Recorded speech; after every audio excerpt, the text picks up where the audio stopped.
Mucha gente se pregunta y otros tantos han escrito y descrito acerca del significado de la G inserta en el logotipo de la masonería. Dando una vuelta por blogs de iniciados a la masonería, blogs pertenecientes a logias o simplemente blogs de investigación independientes, encontraremos siempre o casi siempre los mismos significados. Los más habituales son que representa a Dios, en inglés God, entendido como principio del bien, God. Otros afirman que se refiere al principio creador o causa primera, es decir, el gran arquitecto del universo, expresado habitualmente con el acrónimo GADU, y por tanto de ahí la G. También se asocia con la espiral, encontrada hasta la saciedad en miles de lugares de todo el mundo grabadas o pintadas en piedras que viene a representar el mismo principio generador, la actividad geométricamente creadora de toda la naturaleza inserta en la secuencia de Fibonacci.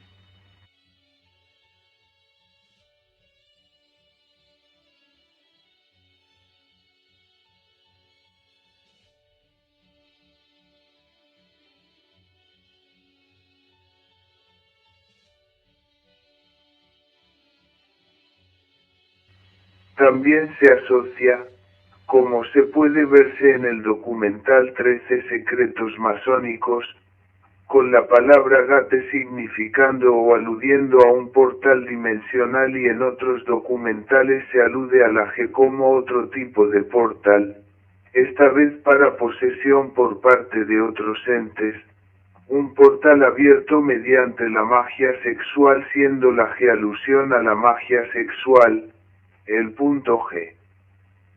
Todos estos significados son válidos, pero son incompletos.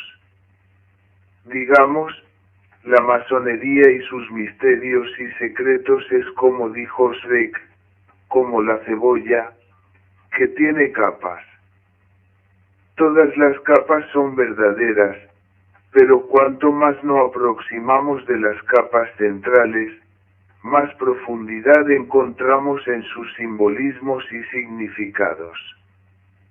Vamos a tratar de analizarlos a todos para que ninguno, por lo menos de los que ya han salido a la luz, se nos quede afuera. La masonería y el ocultismo.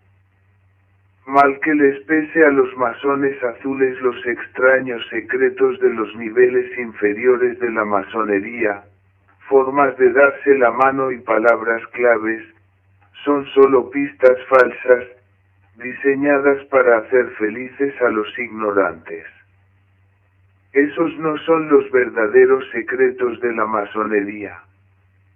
Albert Pike, masón del 33 grados y uno de los más altos representantes de la masonería, dice: la masonería, como todas las religiones, todos los misterios, el hermetismo y la alquimia, esconde sus secretos de todos, excepto de los adeptos y sagaces, o los elegidos, y usa explicaciones e interpretaciones falsas de sus símbolos para engañar a los que solo merecen ser engañados, para ocultarles la verdad, que ella llama luz, y alejarlos de ella. La verdad no es para aquellos que no la merecen o no pueden recibirla, o que la pervertirían. Con declaraciones como esas, registradas para que cualquiera las lea, ¿cómo puede saber el masón honesto en qué debe creer? En los grados inferiores dan muchos significados benignos a las herramientas de trabajo del masón. Por ejemplo, en el primer grado le dicen que este es el significado de la escuadra y el compás. La escuadra, para ordenar nuestras acciones; los compases, para circunscribirnos y mantenernos dentro de los linderos de la humanidad; pero más especialmente con un hermano masón. Sin embargo, si el candidato dedicara tiempo para leer algunos de los libros en la biblioteca de su logia, encontraría significados que lo perturbarían. Allí la escuadra y los compases están relacionados con el punto dentro del círculo. El nivel más profundo de simbolismo es revelado por Albert Mackey, 33 grados. El punto dentro del círculo es un símbolo importante en la masonería libre, pero ha sido degradado en su interpretación en las conferencias modernas, dadas en logias, y mientras más pronto la olvide el estudiante masónico, será mejor. El símbolo es realmente una alusión hermosa, aunque algo abstrusa, a la antigua adoración al sol, y por primera vez nos presenta esa modificación, conocida entre los antiguos como la adoración del falo. El mismo autor dice en su enciclopedia, el falo era una representación esculpida del órgano masculino de reproducción, y se dice que la adoración del mismo se originó en Egipto.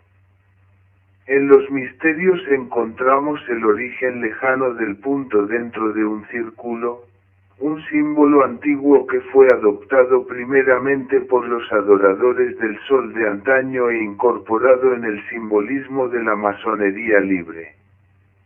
En la llamada masonería libre esotérica, aprendemos que la escuadra es el símbolo del lingam, símbolo fálico en la adoración de un dios hindú, o fuerza de Dios en la hechicería, y que el compás es el símbolo de los órganos femeninos, llamados Yoni o Shakti, fuerza de las diosas, por los ocultistas. ¿Qué es un obelisco? Los obeliscos eran un importante elemento en la arquitectura del antiguo Egipto. Las columnas de piedra conocidas como obeliscos tienen 4 lados que van disminuyendo progresivamente, y en la punta tienen una pirámide. El más antiguo de ellos data de alrededor de 4000 años. Los obeliscos son construidos en las ciudades cotidianamente, como un símbolo sin religión fija, pero se sabe que por vía de la utilización de la Iglesia Católica este tipo de monumento fue construido a gran escala desde la época del emperador Constantino. El objetivo de estos monumentos era honrar al dios Sol Radio. Fueron erigidos para agradecer su protección y las victorias concedidas a los soberanos egipcios, así como para pedir favores. También eran usados para glorificar a los faraones, como se ve en algunas inscripciones que se refieren a sus gobernantes como el amado de Radio o bello como Atón. Una de estas inscripciones habla a respecto de la pericia militar de un faraón, su poder es como el de Montu, dios de la guerra, el toro que destroza las tierras extranjeras y mata a los rebeldes. Los primeros obeliscos fueron erigidos en la ciudad de Junu, la Om bíblica, que se cree significa ciudad de la columna, tal vez en referencia a los mismos obeliscos. Los griegos llamaban Ionu a Heliópolis, que quiere decir ciudad sol, ya que era el principal centro egipcio para la adoración de este astro. El nombre griego Heliópolis corresponde al hebraico Bet-Semes, Bet-Samas, que significa casa del sol. Jeremías habla de su destrucción, además quebrará las estatuas de Bet-Semes, que está en tierra de Egipto, y los templos de los dioses de Egipto quemará a fuego. Jeremías 43, 13. El obelisco también simboliza el pene del dios egipcio del sol, Osiris.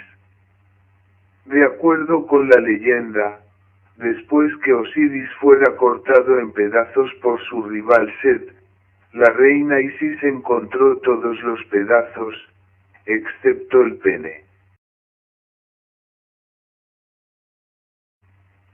Credo Mutwa, chamán e historiador oficial zulú, describe una historia muy similar presente en las leyendas africanas, relacionada con el pene del jefe de los chitauri reptilianos.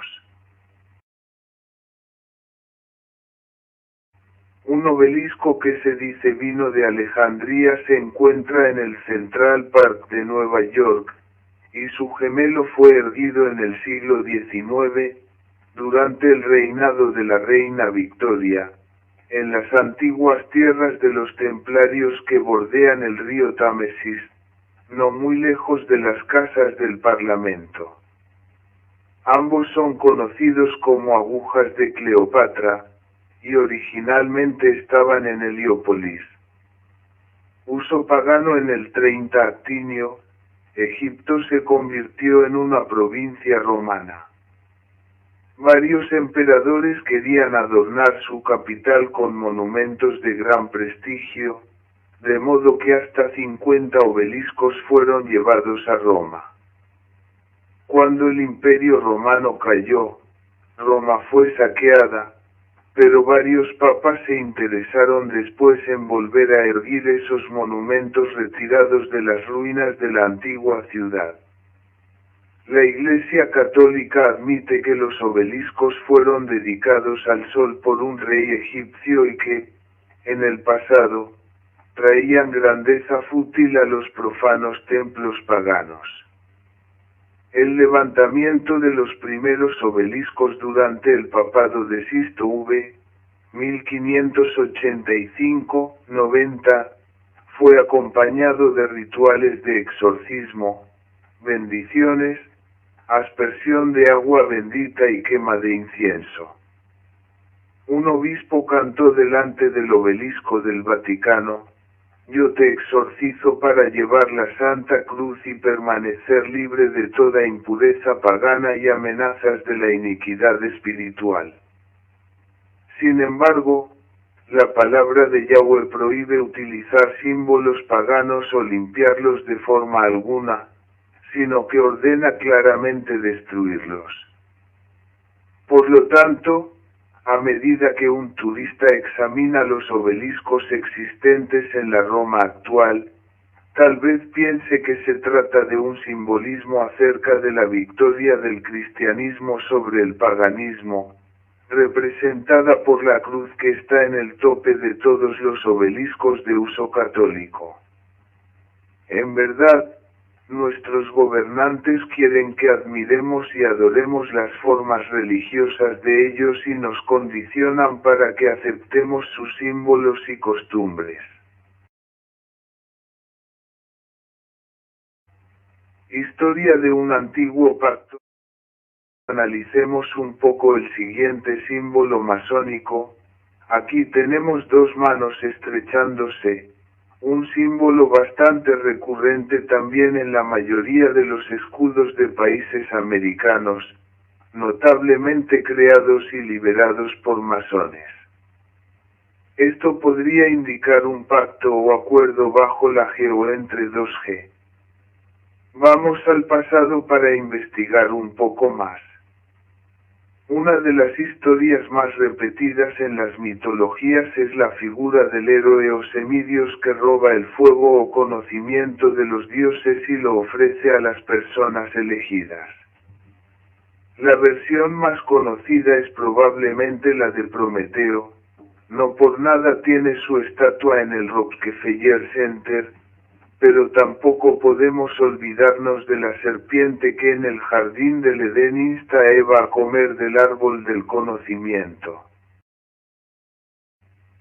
Los vigilantes, entre los que figuran Azazel y Chemiaza, dieron avanzados conocimientos a los seres humanos, de acuerdo con el libro de Enoch.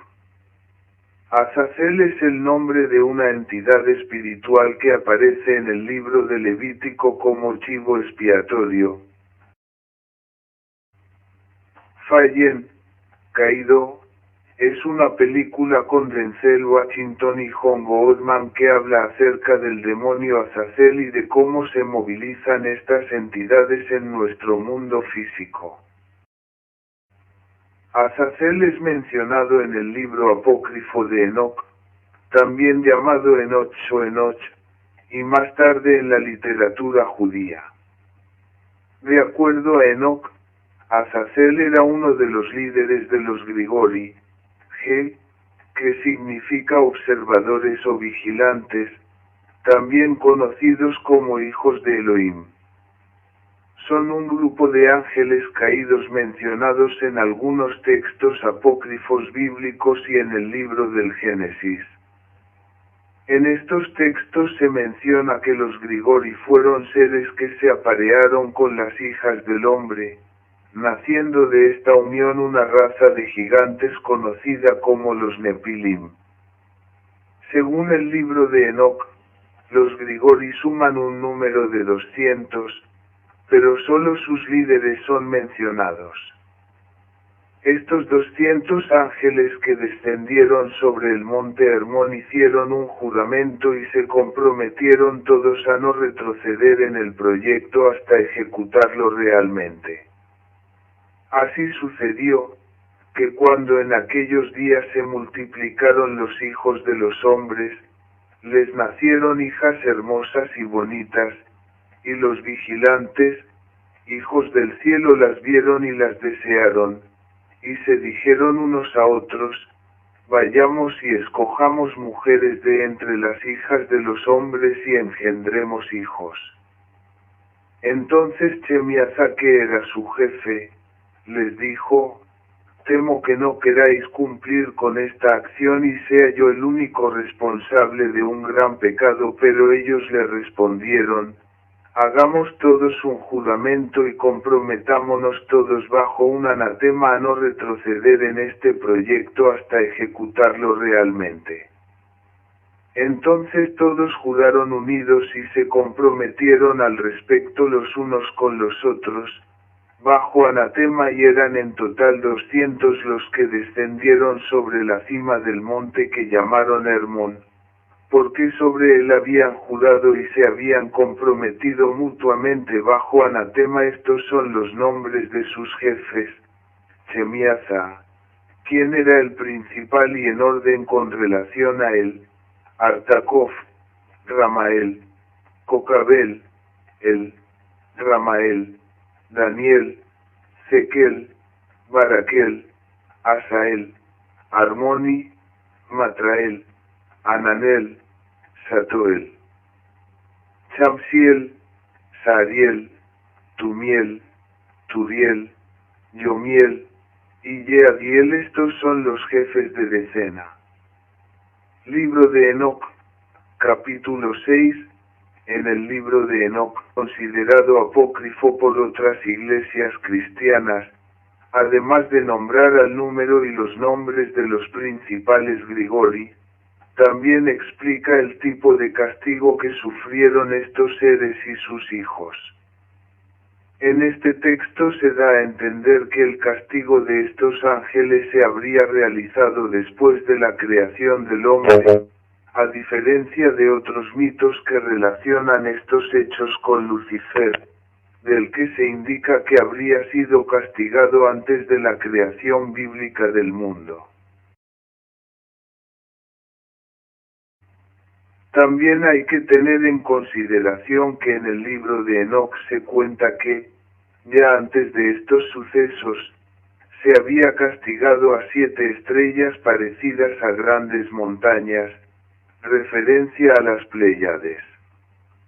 Azazel es particularmente significativo entre los Grigori porque fue él quien enseñó a los hombres a forjar armas de guerra y cómo extraer y trabajar el oro, así como a las mujeres a hacer y utilizar cosméticos.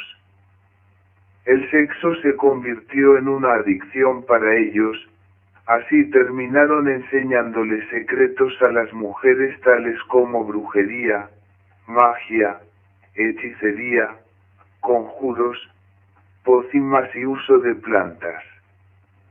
Y Asael enseñó a los hombres a fabricar espadas de hierro y corazas de cobre y les mostró cómo se extrae y se trabaja el oro hasta dejarlo listo, y en lo que respecta a la plata a repujarla para brazaletes y otros adornos. A las mujeres les enseñó sobre el antimonio, el maquillaje de los ojos, las piedras preciosas y las tinturas. Y entonces creció la mucha impiedad y ellos tomaron los caminos equivocados y llegaron a corromperse en todas las formas. Chemiaza enseñó encantamientos y a cortar raíces, Hermón y a romper hechizos, brujería, magia y habilidades afines, Baraquel los signos de los rayos, Cocabel los presagios de las estrellas, Zequel los de los relámpagos. Él enseñó los significados, Artacof enseñó las señales de la tierra, Chamsiel los presagios del sol, y Sariel los de la luna, y todos comenzaron a revelar secretos a sus esposas. Como parte de los hombres estaban siendo aniquilados, su grito subía hasta el cielo. Libro de Enoc, capítulo 8. El símbolo más conocido de estos vigilantes es el dios griego Prometeo, que se dijo que salió de los montes Cáucasos. Esta zona es de donde provienen los judíos askenazi, descendientes del pueblo jázaro.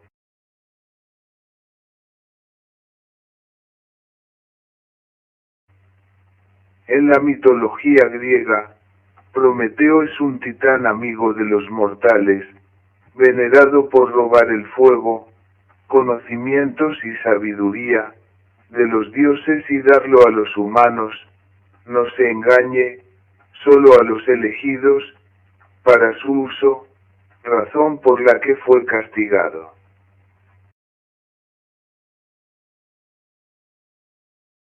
La Torre de Babel, construida por el rey Nimrod gracias a los conocimientos suministrados por un dios que se metamorfoseaba en humano, sería el símbolo del fracaso del primer intento de nuevo orden mundial, un gobierno único globalizado. Al menos en aquellas fechas, es posible que hubiera existido miles de años antes en la Atlántida y Lemuria. Nimrod siempre se opuso a Yahweh y adoró a los demonios que le daban conocimientos secretos, muy similar al caso Prometeo. Yahweh intentó al menos 3 veces exterminar la descendencia híbrida de los Grigori, algunos los llaman reptilianos metamórficos.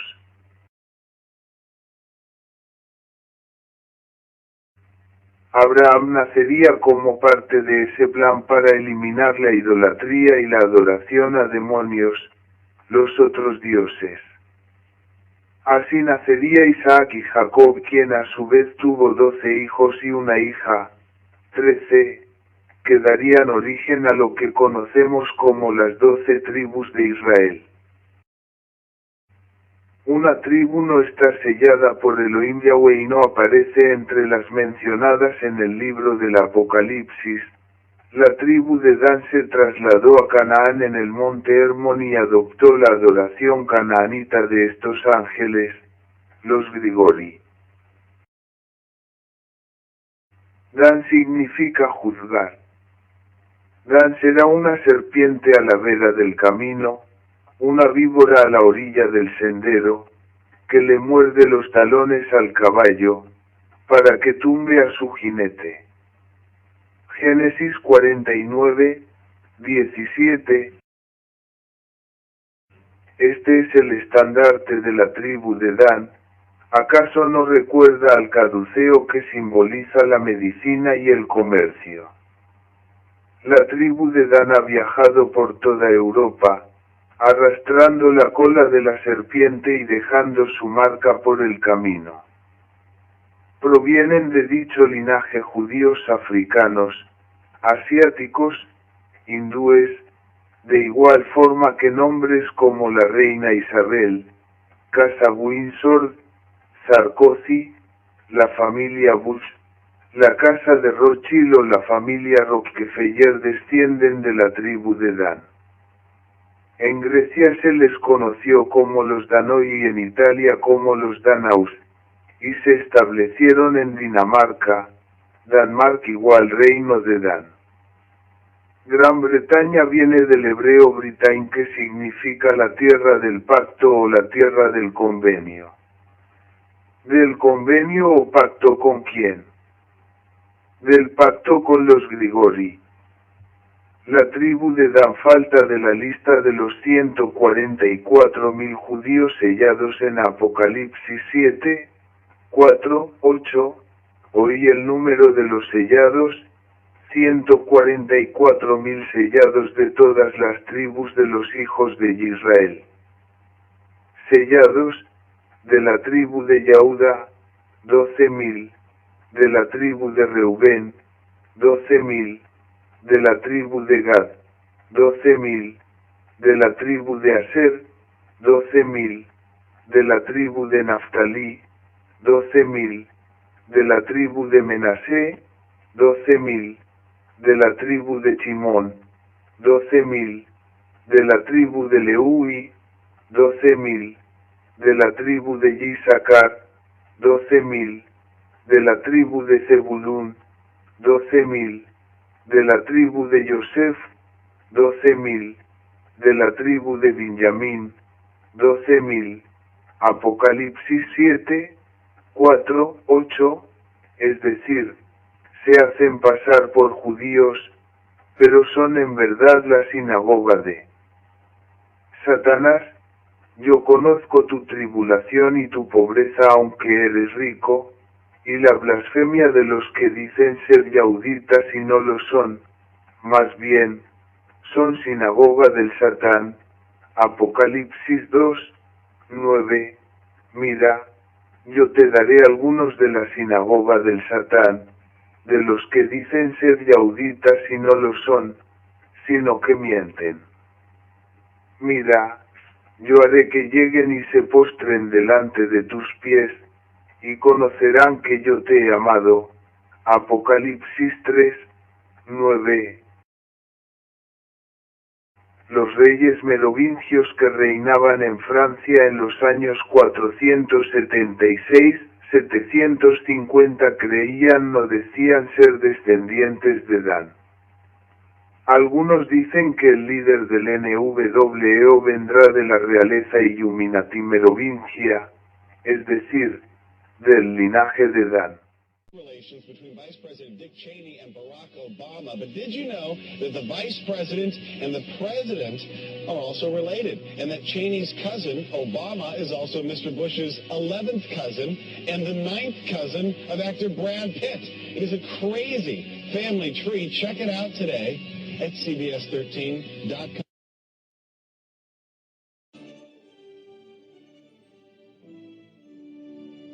Now that we know Vice President Dick Cheney and Senator Barack Obama are distant cousins, the New York Post decided to check into the genealogy of President Bush, and his family tree has people talking. Early Show national correspondent Tracy Smith has the story of George W. Bush's many relations. My honor to bring to you the 41st president, a great dad, George H.W. Bush. We all know his father, but what about his cousins? Check out this family tree, done with research by Ancestry.com. What would you say if I told you he's related to all of those people? That you're wrong. Oh, no, I'm not. Let me take you through this, branch by branch. The 101st Airborne Division, air assault. Vice President Dick Cheney, the man who's only a heartbeat away from the presidency, is actually a blood relation. He's President Bush's 9th cousin once removed. Cheney's cousin Barack Obama is also Bush's 11th cousin and the 9th cousin of Brad Pitt. But we're only just getting started. President Lincoln was President Bush's 7th cousin 5 times removed, and Bush shared more than just a ballot with John Kerry. That's right, they're 9th cousins twice removed. What do you think of that? Yeah, they have the same chin. There's also royalty in the Bush bloodline. Princess Diana was Bush's 11th cousin, twice removed. And then there's this bombshell. Happy birthday, Mr. President. Sure, she may have been singing to JFK, but what about GWB? He is, after all, her 9th cousin, 3 times removed. He's also related to Playboy founder Hugh Hefner, even Pocahontas, and Vlad the Impaler. Trace the family tree far enough, and you get Madonna, Celine Dion, and Tom Hanks. My mom always said life was like a box of chocolates. After all, genealogy can sometimes be like a box of chocolates. You never know who you're going to get. Muchos de los que se encuentran en el poder político y económico del mundo, siendo descendientes de 2 figuras importantes de la historia, Jon Lackland y Vlad Drácula, quienes por sí solos son base de leyenda y mitología relacionada con dragones y serpientes. It's a great thing for history. George Washington, Thomas Jefferson, William Howard Taft, and President Barack Obama. One young girl traced them all back to one common ancestor. They're all cousins and all grandsons of John Lackland. It's the first family tree of its kind, pouring through more than 500,000 months. 12-year-old Bridge Ann d'Avignon discovered that all the U.S. presidents, except Martin Van Buren, are related to the former King of England, John Lackland Plantagenet, signer of the Magna Carta in 1215. Mildred Reed is his first great-grandmother on George Washington, and on Obama, Mildred Reed is the 10th great-grandmother. It started as an assignment to research her own lineage, tracing it back to roots in France. But Bridge Ann wanted to branch out. Well, I think we just all go back somewhere, or it's just a matter of proving it. She started with George Washington, but unlike other professional genealogists that only looked at the male family lines, Bridge Ann was able to link the presidents together using both male and female ancestry. Before this, historians had only been able to link 22 family trees. She kind of created a triumph. Los ancestros de Jon Lackland, el famoso Juan sin tierra, nefasto hermano menor de Ricardo I de Inglaterra, más conocido como Ricardo Corazón de León, fueron los reyes merovingios. Mer viene de mar, y vingios de serpiente, y así significa serpiente de mar. De ahí también viene la Orden del Dragón, de la que era parte Vlad Drácula.